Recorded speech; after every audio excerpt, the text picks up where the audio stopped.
Hello friends, ఈరోజు నేను మన నొప్పులు తక్కువ అయ్యేది ఒక లిక్విడ్ తయారు చేస్తున్నా. చూడండి, మన మోకాల నొప్పులు కానీ నడుముల నొప్పులు కానీ జలుబు చేసినప్పుడు కానీ ఈ లిక్విడ్ పెట్టుకుంటే తొందరగా తక్కువ అవుతుంది. ఈ లిక్విడ్ ఏంటంటే పుదీనా పువ్వు ఒకటి, ఓమ పువ్వు ఒకటి, ముద్ద కర్పూరం ఒకటి, ఇవి సమానం తీసుకోవాలి. సమానం తీసుకున్నాక ఇవన్నీ ఒక దగ్గర వేసేస్తే లిక్విడ్ తయారవుతుంది. ఇట్లా వితిన్ సెకండ్లలో ఒక 5 మినిట్స్లలో ఇది లిక్విడ్ తయారవుతుంది. చూడండి మీరు ఇట్లా. దీన్ని నొప్పి ఉన్నప్పుడే పెట్టుకోవాలి. నొప్పి లేకుండా పెట్టుకుంటే చాలా మంటలు వేస్తుంది. చిన్నపిల్లలకు వాళ్ళకు తగలకుండా చూడండి, ఎందుకంటే ఇది చాలా మంటలు వేస్తుంది అనమాట.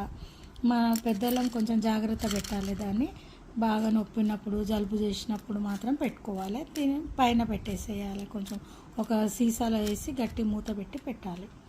చూడండి, కొంచెం ఒక తొందరగా ఇట్లా లిక్విడ్ అయిపోతూనే ఉంటుంది.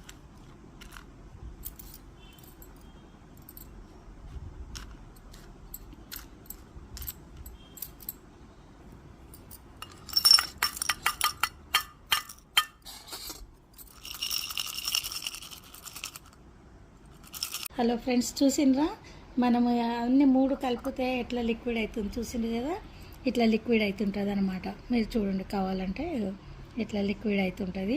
దీని కళ్ళల్లో పెట్టుకోవద్దు. ఎక్కడ మనకు నొప్పి అనిపించినప్పుడే పెట్టుకోవాలి. ఎక్కడ నొప్పి లేనప్పుడు పెట్టుకుంటే మాత్రము మంటలు వేస్తుంటుంది. ఇట్లా ఇట్లా ఈ బాటిల్లో వేసి పెట్టుకొని గట్టి మూత పెట్టి పెట్టుకోవాలి. ఇట్లా గట్టి మూత పెట్టుకోవాలి. దీనికి సన్న హోల్ చేసి మనకి ఎప్పుడన్నా కావాలన్నప్పుడు 1 డ్రాప్తోని పెట్టుకుంటే నొప్పులు తక్కువ అవుతాయి. మోకాళ్ళ నొప్పి కానీ నడుము నొప్పి కానీ జలుబు అయినప్పుడు కొంచెం ముక్కు దగ్గర వాసన చూసినా కూడా నొప్పి తక్కువ అవుతుంది.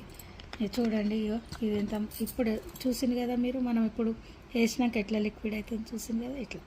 ఇట్లా అవుతుంది. మనం ఓపెన్గా పెట్టేస్తే మాత్రం మొత్తం గాలికి ఎగిరిపోతుంది అనమాట. ఓకేనా ఫ్రెండ్స్? ఇది దవాసాజులలో దొరుకుతుంది అనమాట.